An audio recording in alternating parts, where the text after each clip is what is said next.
Bonjour mes amis. Ce matin, c'est un court partage. Voilà. Je réfléchissais à une chose et je me suis dit, il faut que je partage ça avec vous. Donc encore une fois, voilà, c'est destiné aux frères et sœurs en Christ, aux chrétiens et aux chrétiennes. Voilà. J'aimerais parler à ceux qui aspirent à l'enseignement, à ceux qui aspirent à l'édification, voilà. À tout ce qui est enseignement de la parole, tout ce qui est prière, voilà, prier pour les gens, tout ça. J'aimerais dire frères et sœurs, il y en a, j'ai déjà eu l'occasion, qui ont prié pour des personnes et pour qui ces choses-là n'ont pas eu d'effet, les prières n'ont pas eu d'effet. C'est pas forcément le péché.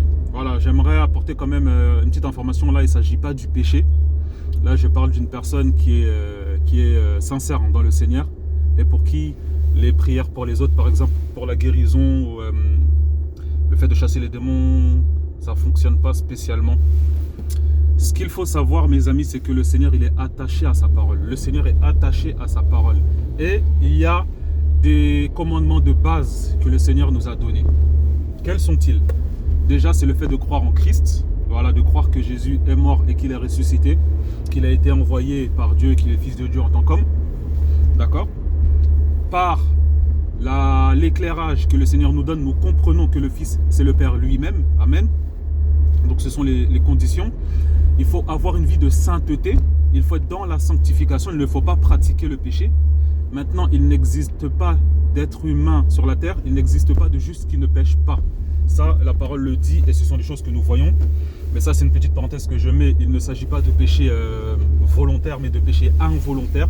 Parce que nous sommes tous pécheurs, selon ce que la parole nous dit. Mais il y a une différence entre pratiquer le péché et pécher, c'est pas pareil.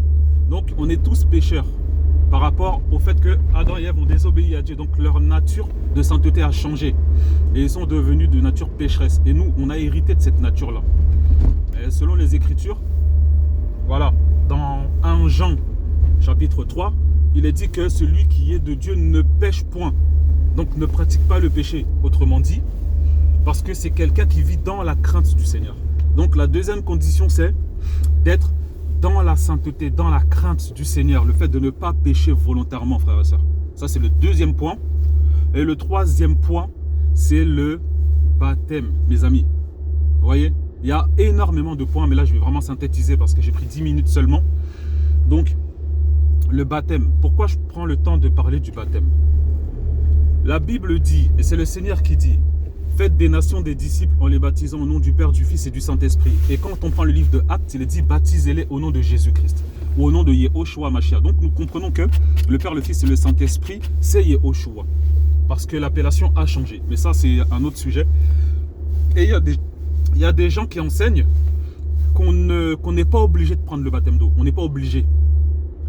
Et il y a des chrétiens qui vivent toute leur vie, qui ont la possibilité de se baptiser, mais qui ne se baptisent pas à cause des enseignements qu'ils ont reçus.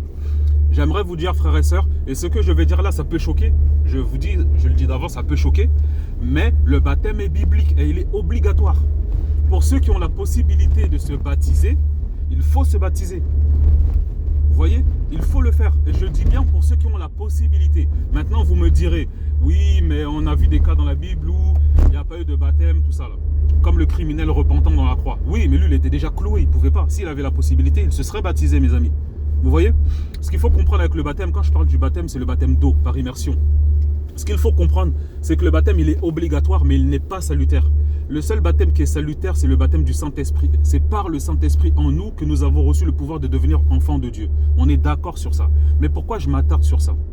Parce que j'ai eu l'occasion une fois, il y a une personne dans la foi qui a voulu prier pour une autre personne et il a demandé à cette personne est-ce qu'il y a eu quelque chose ou pas. Et la personne, bon, en donnant ses réponses, on a compris que non, il n'y a rien eu. Et pourquoi je prends le temps de prendre cet exemple-là? Parce que, frères et sœurs, il faut que nous puissions être conformes à ce que le Seigneur demande. Il y a des choses de base que le Seigneur nous demande. Il y a un packaging de base chez nous, chrétiens. Il y a des choses de base que nous devons avoir. Il y a des tâches de base que nous devons accomplir afin d'être conformes à ce que le Seigneur veut. Parce que quelqu'un qui va prêcher des choses à d'autres personnes, ça peut finir par être désagréable au Seigneur parce que le Seigneur estimera que non, ce n'est pas les commandements que je vous ai laissés. La Bible dit, je crois que c'est dans Matthieu 28, voilà, Matthieu chapitre 28, il est dit, faites des nations des disciples en les baptisant au nom du Père, du Fils et du Saint-Esprit et en leur enseignant ce que je vous ai appris. Vous voyez? Donc il y a des choses que le Seigneur nous a appris qui sont des éléments de base que nous devons non seulement enseigner aux autres, mais avant que nous commencions à les enseigner aux autres, il faut déjà que nous les appliquions nous-mêmes. C'est pourquoi, mes amis, il y a des choses sur lesquelles vous serez limités par rapport au Seigneur. Et il y a des choses que le Seigneur ne fera pas parce que ces cases-là n'auront pas été cochées. Or, il faut cocher toutes les cases pour que le Seigneur puisse nous utiliser puissamment. Parce que je le répète encore, le Seigneur est attaché à sa parole. Le Seigneur est attaché à sa parole. Il tient à sa parole. Et nous ne devons pas aller au-delà et nous ne devons pas rejeter la parole du Seigneur. Maintenant, il y en a qui vont tordre en disant « Ouais, mais quand tu dis rejeter, tu parles de quoi? Tu parles de la loi, de la grâce ?» Donc, je mets beaucoup de parenthèses pour que vous compreniez ma pensée, mes amis. En parlant de loi, parce que je m'attends déjà à ce qu'il y ait des gens qui disent « Ouais, mais si on doit tout appliquer, on doit appliquer la loi. » Mes amis, moi, je vais anticiper déjà. On va débunker ça déjà. Ce qu'il faut savoir, c'est que dans la loi, il y a 3 types de lois. Il y a les lois morales, il y a les lois sociales et les lois cérémonielles. D'accord? Les lois morales, à titre d'exemple, ce sont les 10 commandements. Les lois sociales, c'est par rapport au fait que le Seigneur vivait en théocratie parmi le peuple d'Israël. Vous voyez? Qu'est-ce que la théocratie? C'est la gouvernance d'un Dieu parmi un peuple. Donc, il était roi parmi le peuple d'Israël. Donc, il y avait des ordonnances spécifiques au peuple d'Israël pour que le peuple d'Israël soit distingué des autres peuples.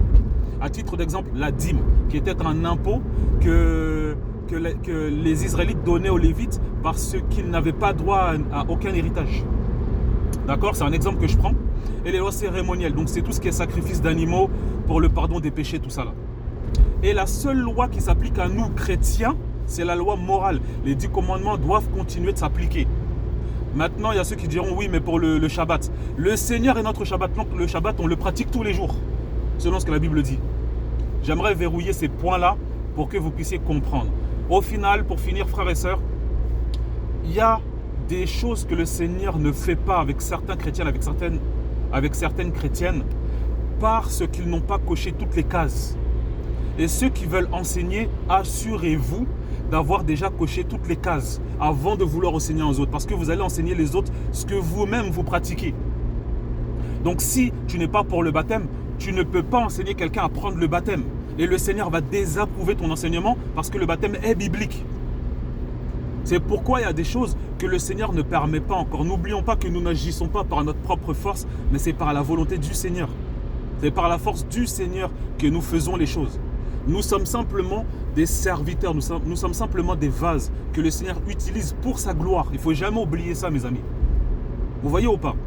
Donc, tu veux être un chrétien ou une chrétienne efficace, fais ce que le Seigneur demande dans sa parole. Applique les choses que le Seigneur te demande dans sa parole et laisse-toi utiliser par lui. C'est comme ça que nous devenons des vases d'honneur. Il faut déjà que nous soyons conformes à ce que le Seigneur demande. Et ça se reflètera aussi dans nos prédications. Voilà, frères et sœurs, soyez encouragés, soyez bénis au nom de Yehoshua. Amen.